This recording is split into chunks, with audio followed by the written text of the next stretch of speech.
Good afternoon. Okay, hi everybody. Okay, so today the President will sign an executive order to implement the semiconductor funding in the CHIPS and Science Act. This bipartisan law will lower the cost of goods, creating high-paying manufacturing jobs around the country, and ensure we make more critical technologies at home. Specifically, this EO lays out the key priorities for implementation. It will also establish an interagency council to coordinate implementation of the law. This council will be co-chaired by NEC Director Brian Deese, National Security Advisor Jake Sullivan, and the Acting Director of the Office of Science and Technology Policy, Olandra Nelson. And today, the Department of Commerce launched chips.gov. It's live now. You should go check it out, which is a one-stop shop for funding opportunities, timelines, application, requirements, and so much more. With that, see just one topper today. Go ahead, Amr. So back on student loans, I wanted to ask you, Congressman Tim Ryan and Senator Bennett were among Democrats that have made the point that the administration should have further targeted the student relief and proposed a way to pay for the plan. What does the administration say to like Congressman Ryan's point that waiving debt for those already on a trajectory to financial security sends the wrong message to Americans?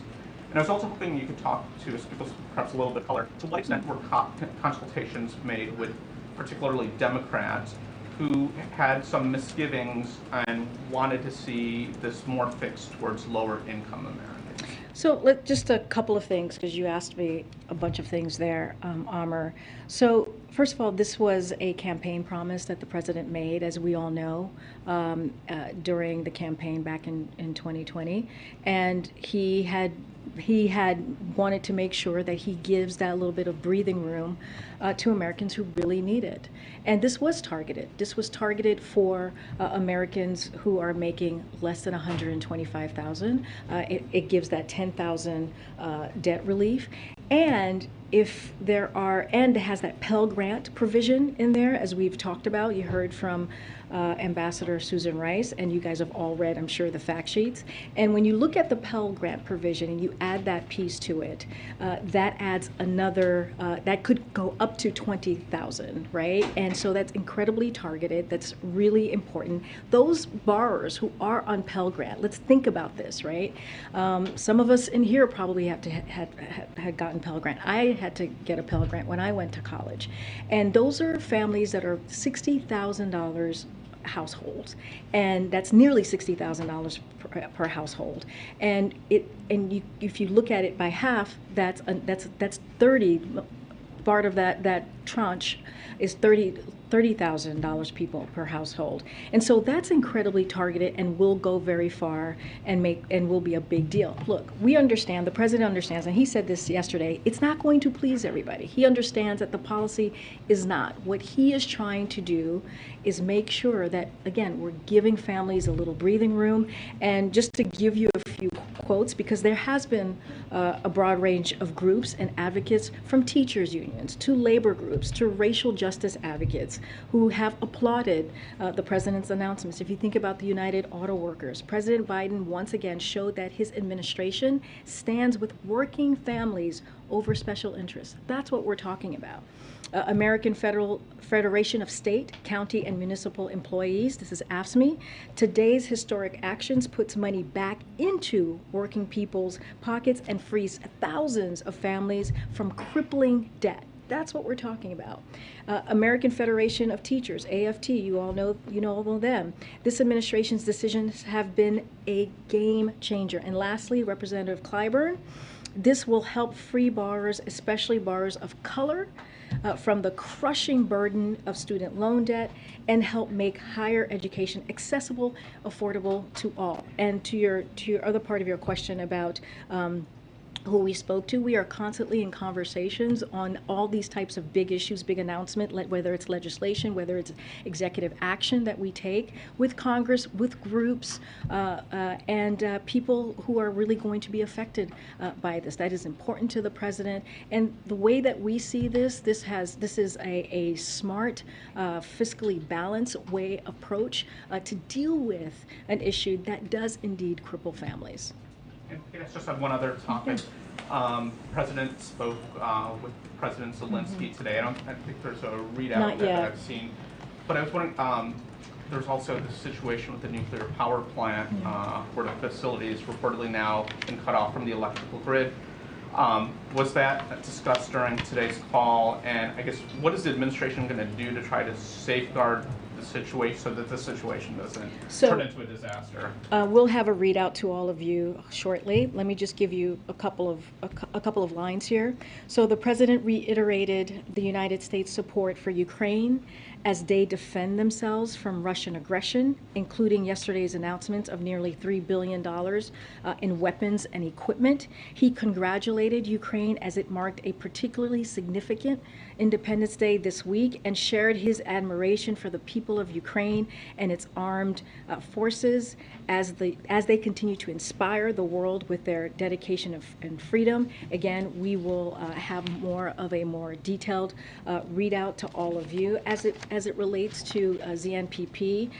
Look, a nuclear power plant, and I believe I said this yesterday, should never be an active war zone. And so we have said Russia should agree to demilitarize the zone around the plant and agree to allow an international Atomic Energy Agency visit as soon as possible to check on the safety and security of the systems. This is something that did come up in the conversation, but I don't want to get ahead of the readout, and I'll let NSC put that out momentarily. Okay. Thanks so much. A few more questions just on the student loan debt forgiveness. You guys yesterday confirmed that the form that millions of borrowers are going to need to essentially apply for this, it to show they're eligible, is not yet ready. Yeah. We saw overnight that studentaid.gov was having some serious delays. Did the administration roll this out before it was ready? No, not at all. Look, we have said for a very long time, for some time now, you've heard from the president directly, that we would have a decision by August 31st. This is something that you all have been asking about, talking with us at this podium, or when we have conversations with you outside of the briefing room, that this is something that he wanted to really take his time, figure out the ways to do this. Remember, we talked about having the legal authority, which that went through. You guys can go to the Department of Justice. It lays out the legal review that was done on this. And so this is, again, incredibly important. We will continue to tell people to go to the website, or you can go to wh.gov.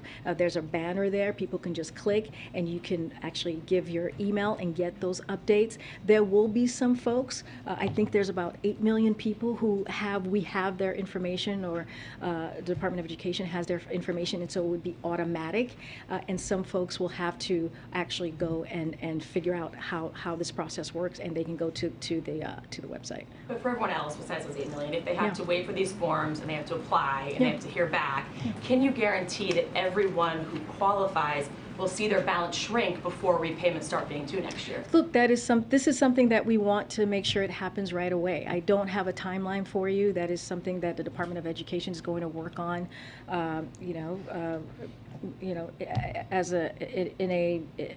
in a way that's hopefully, as they can, in a fast way. But look, that is something, again, that the Department of Education is going to focus on. It is important. We want this to happen for these individuals. But again, as we know, the pause is going to be lifted at the end of December 31st, right, at the end of December. So we want to make sure that it is done in tangent. And so that's what the Department of Education is going to be focused on. I can just ask kind of the more political question too, following up, my colleague quoted Tim Ryan in Ohio. What a lot of the Democrats have in common, those who have been pushing back and sort of distancing themselves from this announcement, what they have in common is that they're pretty vulnerable politically, or they're in tough political races.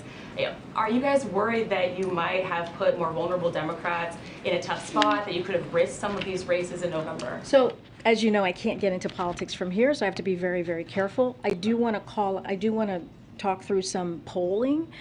So if you look at the targeted student loan forgiveness, that the announcement that you heard from the Department of Education and the President, it's popular amongst American people. 3 recent polls show that the President's proposal, the 10,000 K forgiven, is supported by majority of Americans. A couple of polls. The Morning Consult political poll in June among 2,006 registered voters found 51% support for giving $10,000.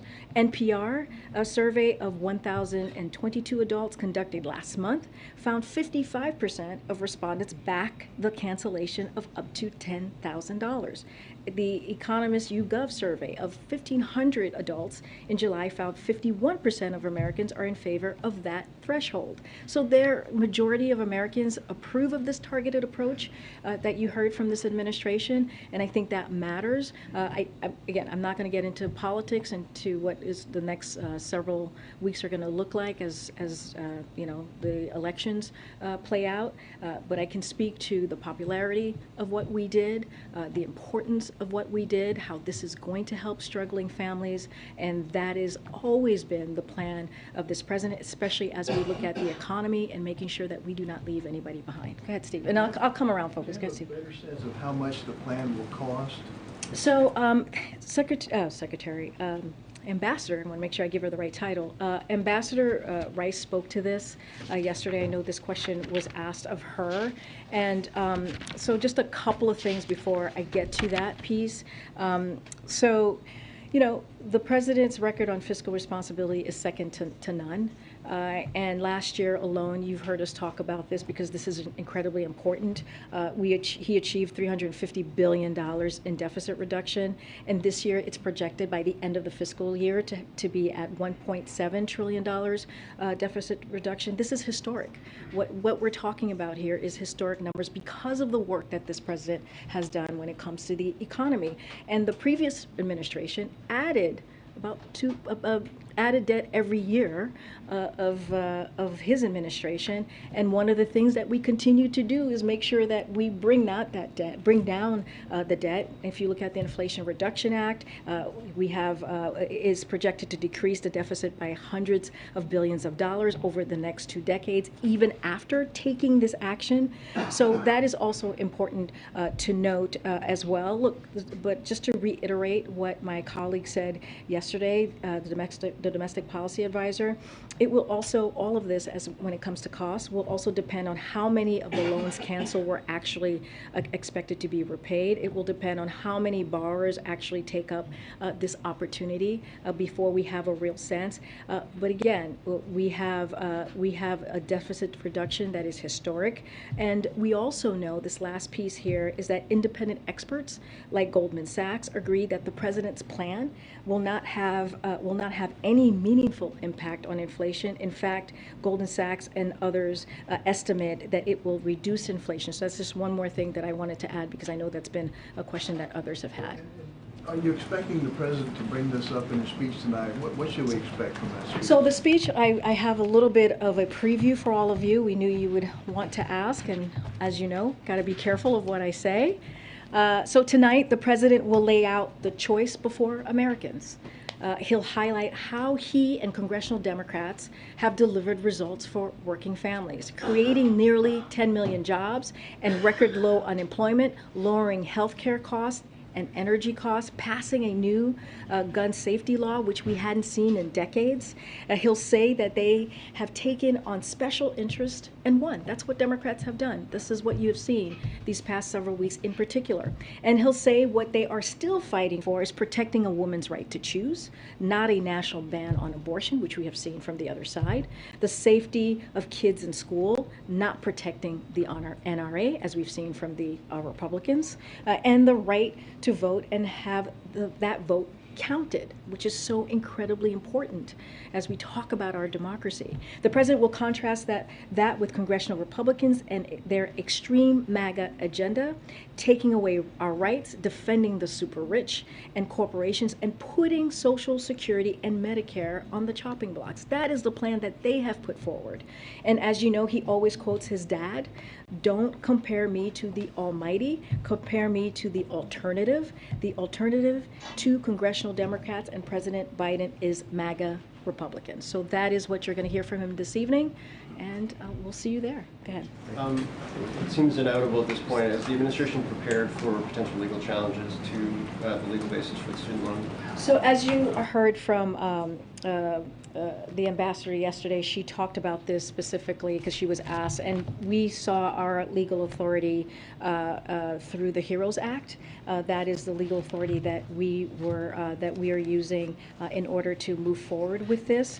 Just a couple of things here is that the Department of Education and the Department of Justice Office of Legal Counsel have published, and this is what I was just talking about before, detailed opinions explaining the legal basis, that legal review for canceling student debt. That was one of the things that we took very seriously. We had mentioned this the past year almost. And again, the Secretary of Education has broad authority under the HEROES Act to take this action. I understand that you guys believe you have a legal basis for it, that's why you did it, but are you prepared for the legal challenges? I mean, look, I can't get into like what any hypotheticals here. What we know and what we have done is taken a look of our legal authority and how we can make this happen, and we went with the HEROES Act, and we feel pretty confident about that. But I just don't want to get into hypotheticals on that at this time. Okay, and then one more, because I think the president's going to bring it up tonight, but the president directed the HHS secretary to take 30 days and come back with a review on a series of issues in an executive order. I think it was early July. Did that review come back, and kind of where do you stand on that? I think MJ asked me this question a couple weeks ago. I'm going to have to go back to our team just to be sure. I haven't done that yet, and so tomorrow hopefully I'll have an update, or we can talk after this. But I know that you all asked this question before, so I haven't forgotten. Go ahead, Michael. Thank you. If I could go back to something my Fox colleague asked yesterday, and that's about the who pays for this. Mm-hmm. So I did a search last night for the phrase "fully paid for," coming from that podium and from in President Biden's speeches during the last year and a half. I found scores of them. I promise I won't read them all, but just a couple. You quoted experts saying that the package referencing the IRA would, quote, quickly and noticeably bring down healthcare costs for families would be more than fully paid for. Jen Psaki talked about on February 2nd, he's committed to sustainable and responsible policy and ensuring that our long-term investments are fully paid for, like Build Back Better. Brian Deese talked about packages that would be fully paid for across time. The president, in multiple speeches, talked about this bill. This is in December, referring to the BBB, is paid fully paid for. It won't increase the deficit. Anyway, the question is, do you all believe that this student loan program is fully paid for? And if it's not, why does the president think it was important to have all of his other spending priorities fully paid for to be fiscally responsible, but not this one? So we do, so this, again, this is the question that my colleague here, Ambassador, got. So we have to get a better sense, right, of what we're talking about as far as cost. Wait, let me just say that out loud. She is the domestic policy advisor, and when she was asked that question, so I just want to iterate what she said.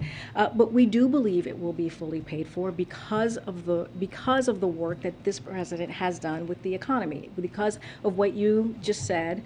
Well, what I just said is what we have done to bring down the deficit reduction. That matters, and the work that we'll continue to do. Look, when you look at IRA, it is also that $300 billion deficit is going to matter, right? When you think about that 1.7 trillion by the end of this fiscal year is going to matter as well.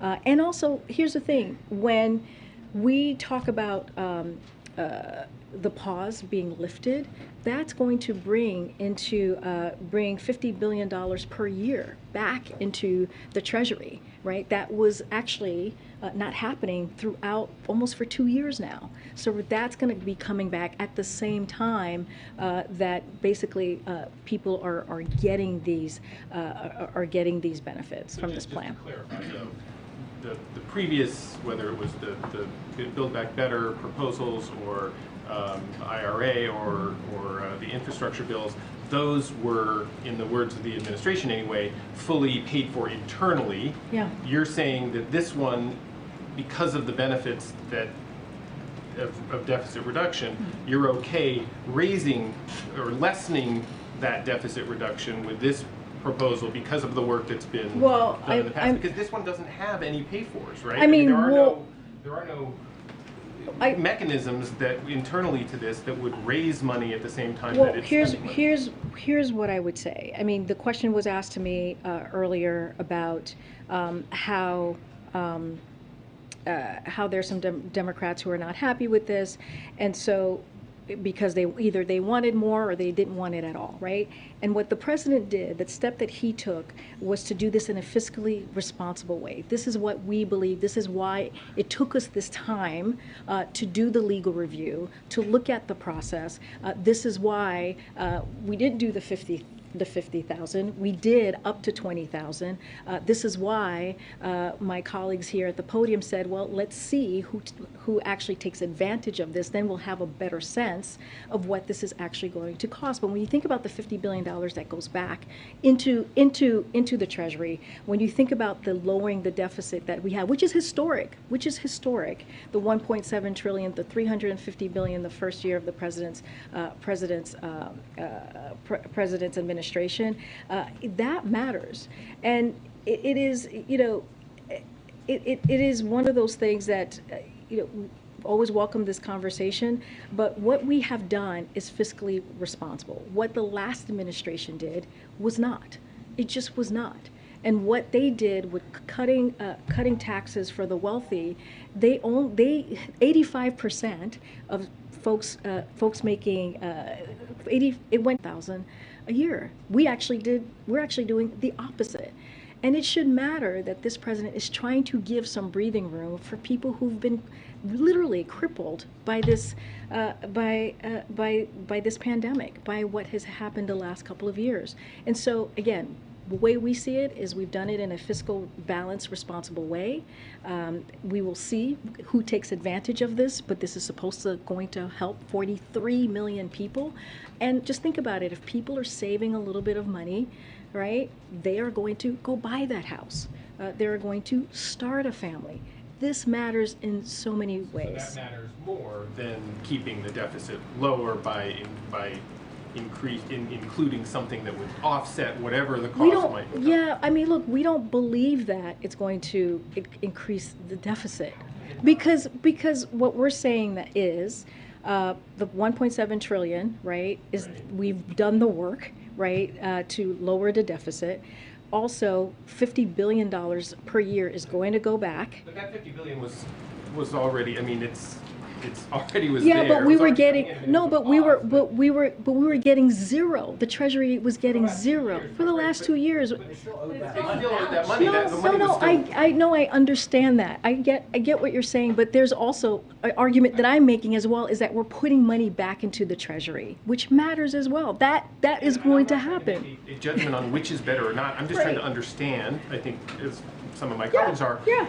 If what you guys are saying here is basically the president has made a determination that helping people with their debt is important enough, and in your words, matters enough to spend what could be, estimates of $300, $400, $500 billion, or without explicitly saying where that money is coming from, and that will, obviously, and that you're willing to use the deficit savings that you have claimed to do that. And I guess that's what I'm trying to understand. No, and I'm trying to explain to you how it will offset how all of this would be offset once the pause is lifted, and also once this process with the student loan is also done. So there is a process here, right, that is, we believe, is going to offset that.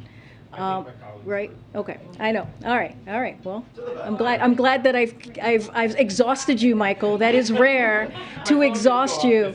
I know. Usually you don't get exhausted. All right. Go ahead, Peter. If I could ask you, just following up, I have some follow-ups on one quick one on that. We heard from the Committee for a Responsible Federal Budget today. You guys can't estimate what it'll cost. You want to see how many people take you up on it. But they estimate cancellation will eliminate about $550 billion in federal student loan debt. They say, however, we project that the overall amount of outstanding federal student loan debt will return to $1.6 trillion, its current level, within 5 years. So is the president committed to doing this again, or is this just a one-time deal? You're asking me about a hypothetical that I don't. Well, I guess I'm asking. Let's not be so specific if that's hypothetical. They say, this nonpartisan organization says, it's just going to go back up again. So is the president okay with this just being like a temporary relief thing, and then it's okay, and taxpayers will I mean, pay it is a little bit of a hypothetical. You started off asking me the question that we don't know what the number is, which we don't. We have to see what in order to for me to fully answer that question. Does the White House believe that it will not go up again, that the federal student loan debt will not go up again, and that the ideas that the ambassador yesterday presented will stop the rising cost of college, and that debt will not continue to rise? So look, when we talk about the rising cost of college, and I know this question, and you're talking about tuition.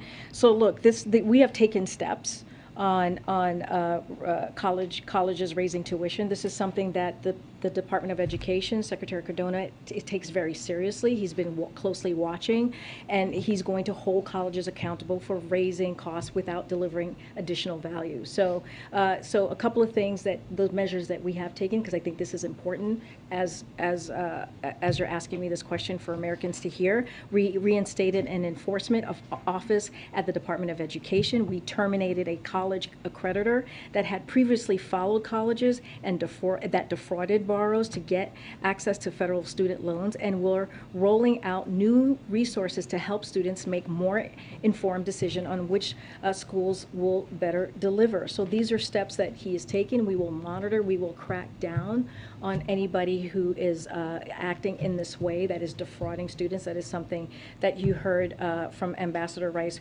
herself. And then we have taken other steps, right? We have taken other steps through the American Rescue Plan to provide $40 billion for colleges and universities to support students, particularly at community colleges and minority institutions. And another thing that we've done is ask for Pell Grants to be doubled and a lot more. So we're going to try to do our best to keep those costs lower as we talk about tuition. But if we're going to do more, and we just have to see what that number looks like. Understood. I'll let others litigate that. Let me move on to the topic I wanted to ask you about, which is the event that's taking place tonight. I know there's only so much you can say as it relates to politics, but just as the White House controls its schedule, how often should we expect to see the president going forward on the campaign trail, this being the sort of first formal pre-midterm event? And separately, what do you say to those candidates who don't want to campaign with him given his low approval ratings or low popularity perhaps in some states? Tim Ryan in Ohio said, we haven't asked President Biden to come, we have no expectation or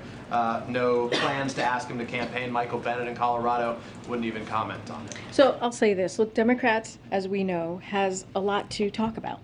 They have delivered for the American people, and especially as we've seen the last couple of weeks. Again, the Inflation Reduction Act. You think about the burn pits that's going to expand services for veterans who have put their lives on the line for our nation, which is incredibly important. You think about the CHIPS Act. We just talked about what an executive order that the president signed to really make sure that gets implemented in a responsible way, and also the CHIPS.gov went live. We have a list of things. Let's not forget the bipartisan infrastructure law, all historic pieces of legislation that we are going to go out there and make sure that the American people are aware. We put out a memo, as you all know, a couple weeks ago talking about that particular specific thing. I can't get into into politics from here, as you know very well, But Peter. it's not politics. Well, no, you control his- asked me, but you know. control his schedule. No, can no, get but you into, asked me, but you specifically asked me how much is he going to get out there to campaign. I can't. But the well, White no, House does control no, his schedule wait, now? I'm Okay. about to answer. I'm just saying that with a preface that I need to be careful on what I say. Look, the president loves to go out there and meet with the American people. He wants to be out there and travel as much as possible. He has something that he wants to say and deliver and let the American people know that we have done, right? And so, yeah, will you see the president out there? Yes, you will see the president travel. That is something he wants to do. That is something we all want to see him do as well, get out there. I cannot talk specific about about the campaign. I cannot do that from here. But to those candidates who don't want him to be with them? Again, we have something, Democrats, especially the work that congressional Democrats have been. Does the president just accept that and says Well, it's part of the deal? Look, the president appreciates working with a lot of some of the members. Some of them are elected officials in their own state. He has good relationships with them. He talks to some of them really regularly. And you'll hear a lot more from the president tonight. I just want to be really careful, Peter. So as you know, we are trying to be respectful of the Hatch Act here. But again, we believe that Democrats have a lot to sell. We have done a lot to deliver for the American people. And we are happy to contrast what we have done against our congressional Republicans. And that's what you're going to hear from the president. Okay. Good. I'll come to the back. Thanks, Karine. Just really quick on student loans. Yeah. Does the president expect or does he want the education department to hire additional staff to handle what could be millions of applications that are already struggling to handle the existing student loan programs that they have? No, that's a very good question. I've not talked to the president about that specifically. I do not know what is going to be coming in to the Department of Education. That is something that they will have to speak to about their own staff and what that looks like. Clearly, this is important for the president. He wants to make sure that we deliver these benefits to the we're anticipating 43 million people who will get some relief here. And so that is going to be up to Secretary Cardona. Clearly, we support the Department of Education doing everything that they can to make sure we get this done. Does the administration expect a large number of people who aren't eligible, who are eligible for this program to not apply for it? I mean, that's a hypothetical that I just don't know. It goes to the question of why you can't estimate the cost, right?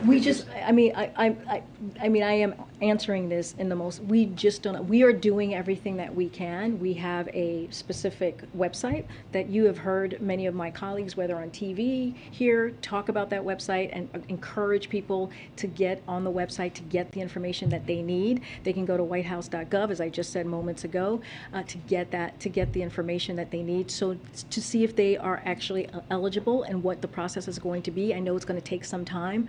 The Department of Education has to do their work to get that information out, which they will. They know this is a priority. I mean, it is hard to say who's going to take us up on it and who's not. It is just hard to say. What we can do is provide the information and let people know that this exists. So you could say this is how much it's going to cost if everyone who is eligible applies. I mean, we just don't have a number to share at this time. Look, the secretary, the former UN ambassador spoke to this yesterday. We just have to see. It is a process that we just need to take a look before we can answer that question. We just don't want to get ahead of ourselves. But I guess what I'm struggling with, and I think some of my colleagues have asked about, is yeah, you asked the same question yesterday. This is nothing new, right? This is a similar. questions. Oh, okay, but you picked up on what he was saying. But So I was going to say, if you don't know how much it's going to cost, how can you guarantee that it's going to be paid for, even if you're defining paid for in a way that some of us have questions about? look, I think what I can tell you is that we have done the work to make sure that this is done in a fiscal responsible way, in a balanced way. If you look at how we were able to do the deficit reduction in the past 2 years, almost 2 years, 350 billion in the first year, 1.7 trillion reduction that we will see at the end of this fiscal year, that matters as well. That matters by bringing down that deficit. It matters on how we can get this done for the American people. But let's not forget, the pause will be lifted, and that's going to matter as Treasury is going to get the revenues that they haven't been getting in some time. Again, we will, Susan Rice is the domestic policy advisor. I'm just going to reiterate what she said, and we'll actually know more once people take us up on it and get a sense if they will. But we know we do have what we do know, right? Which is what I just listed about the deficit reduction, which is important. This matters in this case. Go ahead, Nancy. Thanks. Just on the Iran deal, I'm wondering if the U.S. is optimistic about the prospects for restarting that nuclear accord. Say that last part. Is the U.S. optimistic about restarting the nuclear accord, the Iran deal? Yes. I thought you said something else. Sorry. Okay. It was hard to hear that last part. Look, we have taken a deliberate and principled approach to these negotiations from the beginning, from the start. If Iran is prepared to comply with its commitments under the 2015 deal, then we're prepared to do the same. The administration, along with our allies, is preparing equally for scenarios with and without a mutual return to full implementation of the JCPOA. The president will only conclude a deal that he determines is in the national. Say this all the time. We're just going to continue to have those open lines of communication. Okay. Thanks, Karine. I'm sorry, Jackie. I was hoping, could you and then I'll go to the back. Could you reflect a little bit on the the decision against the Idaho abortion law, particularly in light of the Texas ruling in the other direction? I mean, is there something that can be learned from this? Look, we put out a statement not too long ago about the particular the Iowa decision. I talked about the Texas decision yesterday, which is the district court affirming that medical providers can deny life-saving and health-preserving care for women, even if they are suffering from hemorrhaging or life-threatening hypertension, which is what we saw about 24 hours and heard from the Texas district court. Look, this is something, as you all were asking me about what the president is going to lean into, this is something that he will talk about, which is how Republican legislators are working to roll back the freedoms Americans have, really depended on for nearly half a century. And it's more and more clear that it is against the will of the majority of Americans. And that's what you're seeing, right? That's what you're seeing even with the Idaho decision. That's what we saw with Kansas as well. Is like the majority of Americans are making their voices clear, right? This is not what we saw. The decision that we saw on June 24th, the Dobbs decision, was not the majority rule, was not the voice. That can be learned from the opposing rulings? I mean, contrary rulings. Well, I mean, I think it's basically what I just stated, right? Which is like majority of Americans have been very clear on this. When it comes to that Dobbs decision that came from the Supreme Court on June 24th, it was not of the voice of the majority of Americans, and what we're going to see is women across the country are going to continue to make their voices heard to reclaim rights taken from them by the Supreme Court. President Biden and congressional Democrats are listening, and we're going to be committed to restoring the protections of Roe. And so that's what we're going to do. That is going to be our focus. But again, this is the majority of folks here in this country disagree. They disagree because this has been life-changing. When you think about the Dobbs decision that was done just a couple months ago. On the Zelensky call, if I may, the president just tweeted out about remaining committed to Ukraine. Mm-hmm. I was curious if there was any conversation at all about faith in Zelensky himself, considering earlier reports of distrust Did that come up? Did the president feel a need to give any assurance to Zelensky that he was behind him personally? Yeah, again, I don't have the specific readout. As when I walked out, the readout hadn't come out yet. I gave you a couple of points of what was discussed, but the full readout will be out soon. Look, we've been asked this question before. We support Zelensky, the president, and his his fight for freedom. We are impressed, have been for the past 6 months, of what the Ukrainian people have been able to do, to be able to fight off an unprovoked war by the Kremlin. Again, we cannot forget this. This is, the Kremlin decided that they didn't want Ukraine to be a democracy, but it is a democracy. It is a sovereign country. And so we announced the $3 billion tranche yesterday. That shows our support for Ukraine. That shows our long-term support for Ukraine, and we're going to continue to support them as long as they need our help. Again, they are fighting for their democracy, and that matters. And we have been incredibly impressed by what they have been able to do, and we're going to continue to hold the Kremlin accountable. That's going to be our focus. No talk. I don't have any visit or any announcement of a face-to-face. As you know, the first lady was here recently of Ukraine, and both the president and the first lady, Dr. Biden, was honored to have her here for her visit. And so, as also you know, Secretary Blinken has visited Ukraine and met with his counterparts there. So we have had other clearly members of the administration go visit and talk to their counterparts in Ukraine. I'm going to go to the back. Go ahead. Thank you, Karine. On a quick one on the event tonight, and also a question about the questions you can't answer about politics. Sure.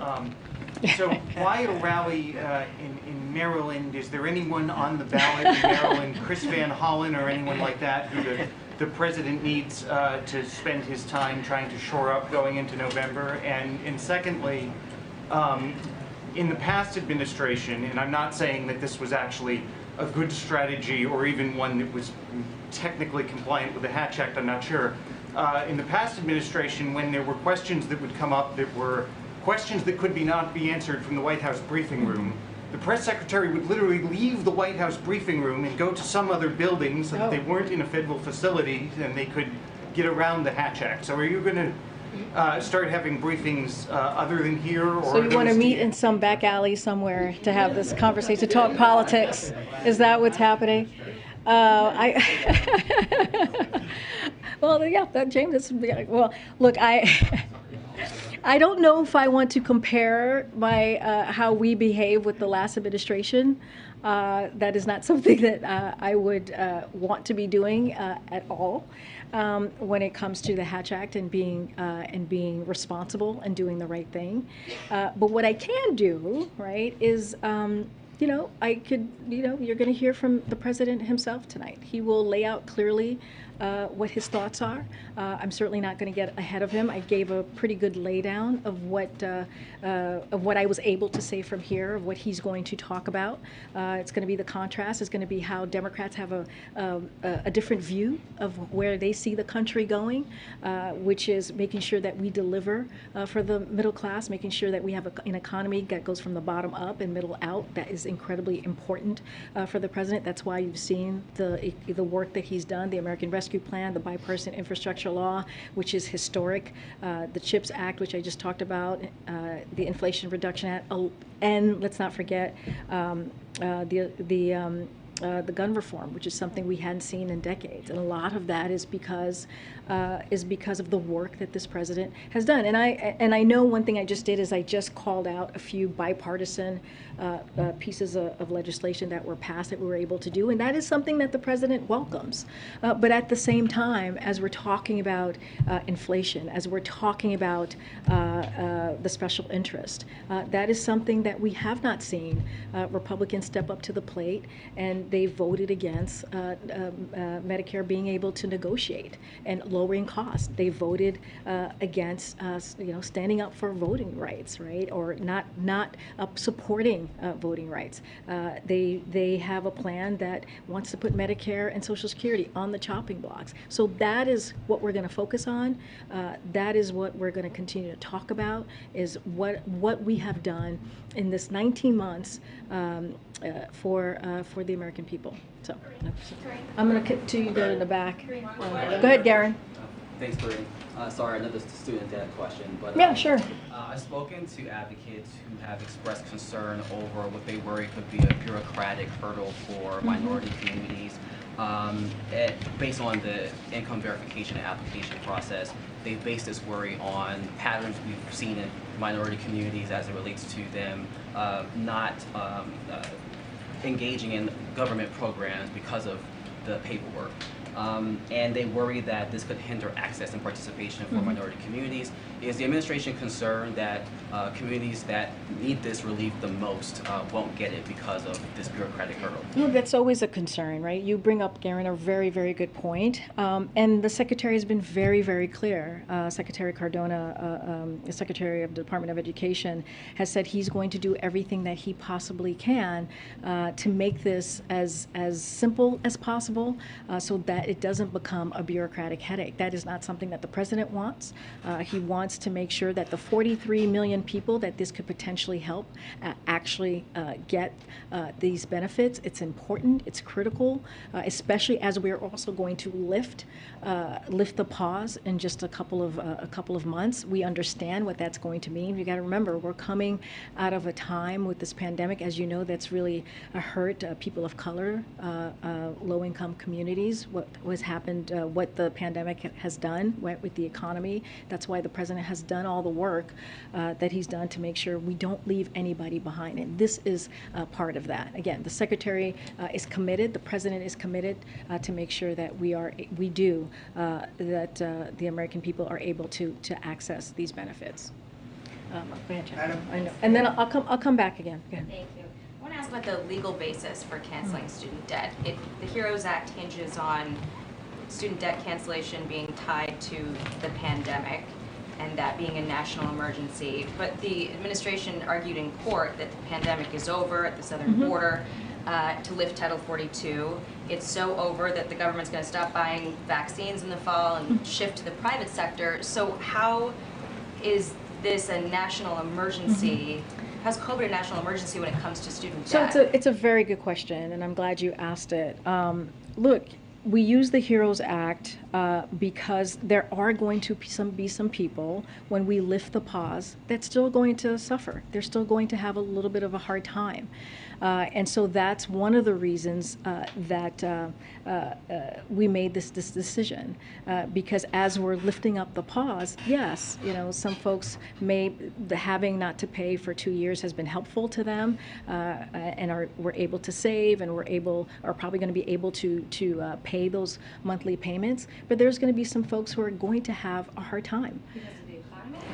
Because they're just in a different bracket, right? They've probably had a hard time before. We have to remember, this is a system. So he announced the pause, lifting up the pause. He announced the $10,000 and up to $20,000 for Pell Grant recipients who, as I said, many of them have a household nearly making $60,000, and half of the Pell Grant recipients are $30,000 a year household. And so the other piece of that is a reform, right? Reforming the system as well, so we can help nurses, so we can help construction workers, so we can help firefighters, and making sure that their payment are cut in half as well. Because remember, these are some of our first respondents, right, who also suffered so much from the past 2 years. So he wanted to make sure he gave them a little bit of relief, understanding that some folks are just going to have a little bit of a harder time, even though we're coming out of a pandemic and the economy has been turned back on because of the work that this president has done. That was another thing I was going to mention. I mean, the president often says that we're not in a recession because we've got, record job market, record low unemployment, businesses investing in America at record rates. So why are those appropriate conditions to forgive student debt? Well, thank you for laying out all the work that the president has done. That is 1,000% correct. But we've also said that we know that some people are still suffering. You've heard us say that too. Like, yes, the economy can be turned back on, and we've created, to what you've just laid out, nearly 10 million new jobs since the president took office. That matters. The economy is stronger than it's been in some time. And we have said that, you've heard the president say that, there's still some folks who need a little bit more help. And this is what the president is trying to do. Both can be true. It's not one or the other. Well, the Washington Post editorial board says that and then I'm going to go to the back because we're running out of time. Doesn't help those people, though. That it takes money from the broader tax base, mostly made up of workers who didn't go to college, to subsidize education debt of people with valuable degrees. So sort of rebutting what you had just said. But beyond that, there are critics who are saying that this is not about the pandemic, it's not about those conditions, that this is about getting people to vote ahead of the midterms, and that the real national emergency is Democrats in the midterm elections. Well, I mean, I disagree with everything that you just laid out.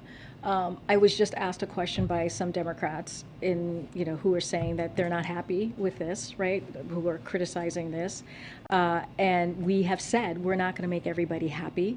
And so if we are not making everybody happy, you cannot say that, that what you just laid out is certainly cannot be the case either. Look, here's what I will say, and this is just what we have laid out about this program. This is historical, what we're doing. It has never been done before. When you look at the system is broken. And we're trying to reform it so that we can help people who really need it. The way that this president has done this, he's done it in a targeted way, so it helps. It doesn't give a penny to anybody making more than 120. Let me finish. More than 125,000. And if you look at the Pell Grant recipients, we're talking about people, again, and I've said this multiple times in this briefing room today, and we said it multiple times yesterday, $60,000 household. We're talking about $60,000 household. And cut in half, right? There are people we're talking about people, Pell Grant recipients that are at $30,000 households.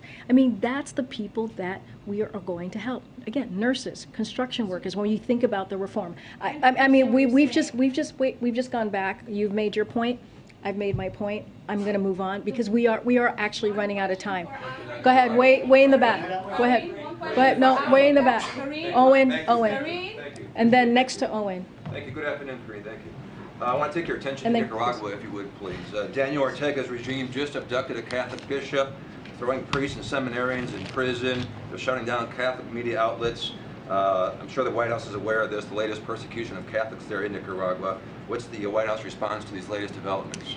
Okay. So there has been a dramatic deterioration of respect for democratic principles and human rights by the regime in Nicaragua, including the imprisonment of democratic leaders, members of the political opposition, students, and journalists. The Biden-Harris administration finds this unacceptable and condemns these actions. The United States and members of the international community have already taken a number of actions to promote accountability for the regime's actions and will continue to do so. I'm just going to move around because, go ahead, good. Next to Owen. Student loans. You said that the administration is working to crack down on colleges for increasing costs as high as they have been. So specifically looking at how you guys are working with state and local governments to lessen the burden for future students, for the next generation. So the actions the president announced yesterday benefits borrowers, including future borrowers, by cutting monthly payments in half. This is the reform that I was talking about just a moment ago, and that's important, right? When we're talking about, I had some examples here that I can use in a second. But when we're talking about construction workers, right? When we're talking about nurses, we actually had this in our fact sheets that was really important as well.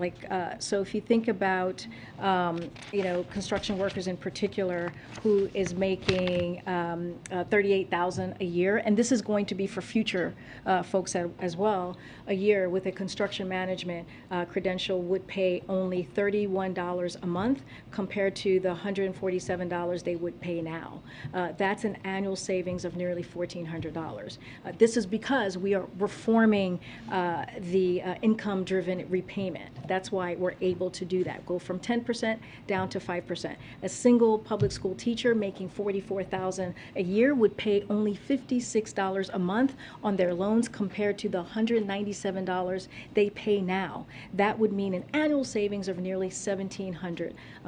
A nurse making $77,000 a year who is married with 2 kids would pay only 61% a month compared to the $295 they pay now. That's an annual savings of more than $2,800. This is what we're talking about, reforming a system that's broken for people who are really truly needed. This is why we said we did this in a targeted way, and a current or future borrowers making roughly the equivalent of $15 minimum wage won't have to make any payments at all. So this is what we're talking about, and this is why this is so important, again, to give people a little bit more of a breathing room. And I'm going to go to you, Joey. I don't want to miss you.